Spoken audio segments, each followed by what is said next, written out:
Every day, something dramatic happens in the Caribbean that affects our lives. We'll give you the details. We'll give you the facts on Caribbean Perspective with Eddie Frederick. How's Eddie Frederick?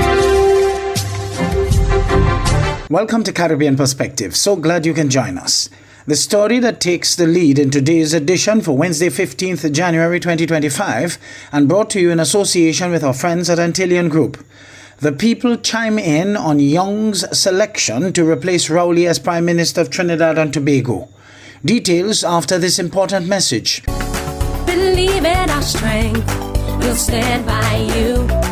Protection from all, perils big and small.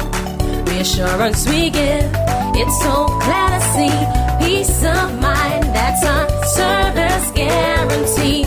We look after all our family. Yes, we do at every opportunity. Antillean Group, underwriters of all classes of insurance solutions for your protection and investment. Live well financially.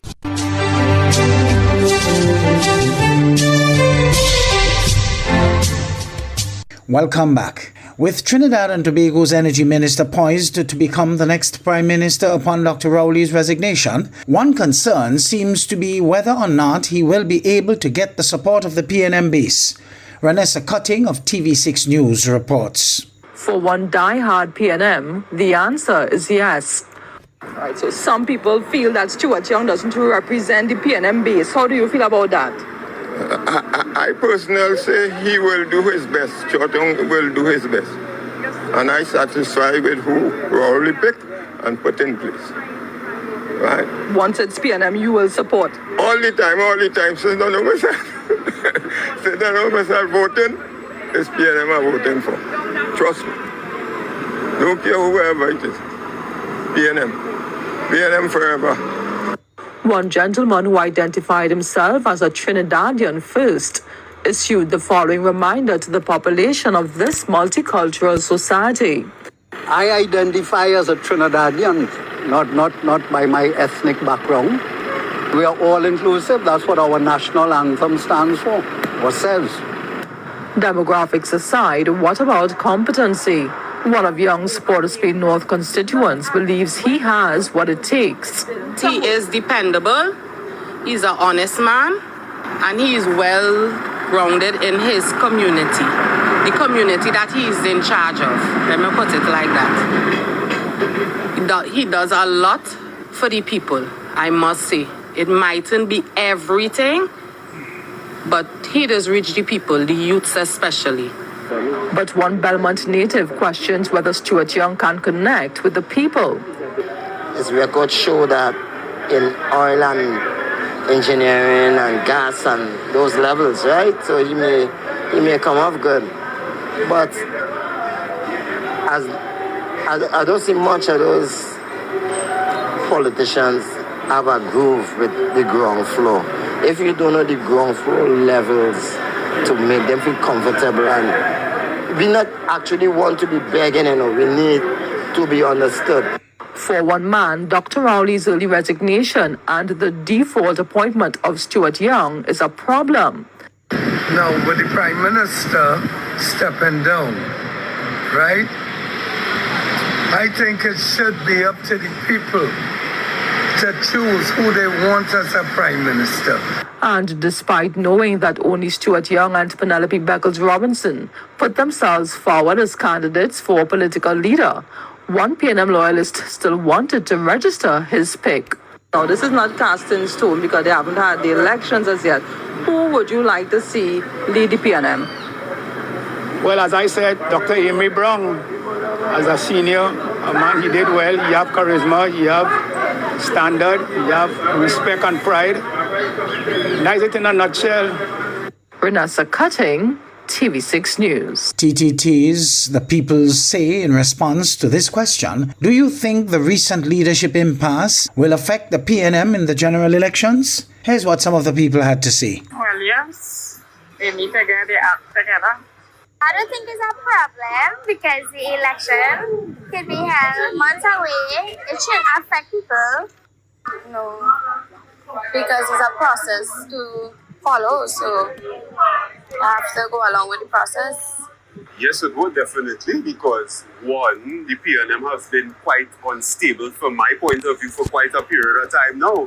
One, they have their own internal problems. Two, by the Prime Minister resigning also to also bring a sort of disarray. So if the party do correct themselves and do some kind of drastic reform, I think it definitely they're going to lose the election. No way, Jose. No way. I don't believe that. You understand? We for all these years, we close-knitted and we stay like that. Prime Minister Dr. Keith Rowley, in the meantime, has called for an extension of the current state of emergency, emphasizing the need for additional time to tackle the root causes of the current crisis. Prime Minister Dr. Keith Rowley explained that the government and law enforcement agencies require more time to fully utilize the tools provided under the state of emergency, including enhanced support from the Defence Force. We need more time to have this intervention impact upon the circumstances which caused us to be here, which caused us to declare the emergency, which caused the president to be convinced that the time has come, the situation warrants it, and we are under a state of emergency, and that state of emergency and the powers that we have given to our officers should be maintained for a while longer. Dr. Rowley also emphasized the government's reluctance to impose a state of emergency despite increasing crime concerns. He acknowledged that while some advisors have recommended this measure, it is not a panacea for addressing the issue. The Prime Minister outlined the economic and social disruptions it could cause. But we know what a state of emergency can do to the economy of Trinidad and Tobago. And we were hoping that we would not get to the point where we would disrupt the day-to-day lives of our people more than the criminals are disrupting it, and that we would not threaten the society's economic well-being, especially, Madam Speaker, especially the activity of small and medium-sized businesses, many of which operating on margins that are very narrow, very small, just on the edge. The Prime Minister underscored that this period of intervention is crucial to creating a lasting impact on the circumstances that necessitated the declaration of the state of emergency. So to say that we are in a state of emergency and they kill somebody, that is not the best way to look at it, Madam Speaker. Is whether the runaway criminal effects have been checked in part, if not in whole.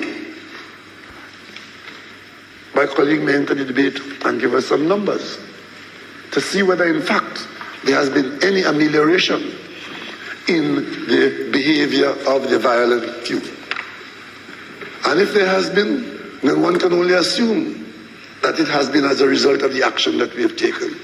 Dr. Rowley highlighted the broader cost of crime on the nation, from the economic burden of legal proceedings to the emotional toll on families. Mahalia Joseph Wharton, TDT News.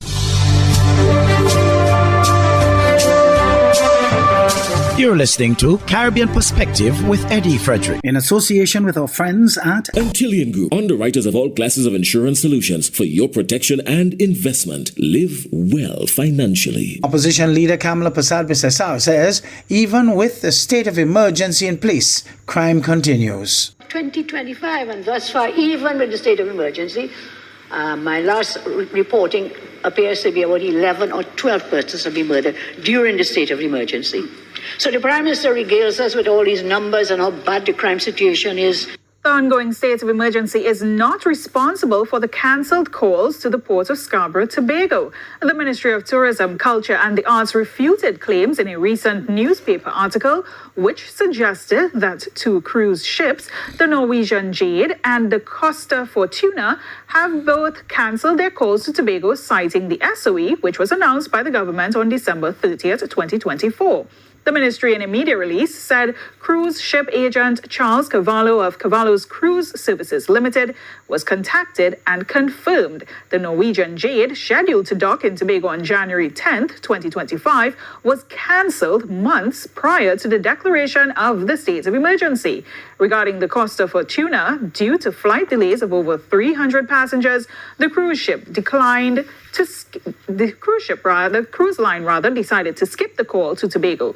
This call was made several days before the state of emergency was announced. The ministry confirmed that the Costa Fortuna is scheduled for 5 other calls to the port of Scarborough during the 2024-2025 cruise season. With the substantial legal and regulatory changes made to the St. Kitts and Nevis Citizenship by Investment Program, it is expected that revenue inflow will be substantially reduced. Glenn Bart of SKN Newsline has more. In addition, the current St. Kitts and Nevis Labour Party-led federal administration believes in diversifying the economy and making the country less dependent or vulnerable to the proceeds obtained through the CBI program. With the reduced focus on numbers for the St. Kitts and Nevis product, greater focus will now be put on potential investors among the existing pool of economic citizens. It was confirmed that the Investment Gateway Summit will be the main tool used to attract economic citizens to the country for further investment. You know, we had the Gateway Summit, the inaugural Gateway Summit last year. That summit targets our citizens by investment and asks them to come into the country and look at investment opportunities. And I can say the date for next year has already been determined. So it will also be next year in May. And so that again, we are targeting our citizens to come to St. Kitts and Nevis to see what we have to offer so they can make other investments in the country. So we are doing that as well, seeking to do that. So we know that we have some citizens by investment who are very wealthy people, who are investors. And so we are reaching out to encourage them to invest again in St. Kitts and Nevis after the first investment, which can be a lucrative investment. So yes, we are doing that. So the Gateway Summit will be the second edition, which is to be held at the end of May. The move will be welcomed by Nevis's Premier Mark Brantley, who also promoted the idea in the National Assembly, calling for a turn to the existing population of economic citizens for general new investment in the country. Glenn Bart reporting for SK Newsline. During Friday's White House press briefing, Press Secretary Karine Jean-Pierre discussed the inauguration held by Venezuelan politician Nicolas Maduro. More in this Forbes breaking news item. I'll quickly turn to Venezuela, where Maduro once again demonstrated his complete disregard for democratic norms and proceeded with his illegitimate inauguration. As President Biden emphasized during his meeting with President-elect Edmundo González Urrutia on Monday, January 6, we believe that it is essential that the will of the Venezuelan people is respected. In coordination with our partners, we've given Maduro and his representatives every opportunity to restore democracy, but they haven't. So today we are building on all of our previous actions and taking further major actions. We announced new sanctions on key Maduro-aligned officials as a part of our efforts to hold them accountable, and we imposed more visa restrictions totaling nearly 2,000 individuals. We also increased the reward amount to $25 million for Nicolas Maduro and his so-called Minister of Interior as part of the Department of State's Narcotics Rewards program, only the second and third to have the largest amount allowed. It is important to note that we are taking these actions alongside similar actions taken by Canada, the European Union, the United Kingdom to demonstrate a message of solidarity with the Venezuelan people and further elevate international efforts to maintain pressure on Maduro and his representatives. Today, Maduro finds himself more alone than ever, with few friends in the region and in the world and around.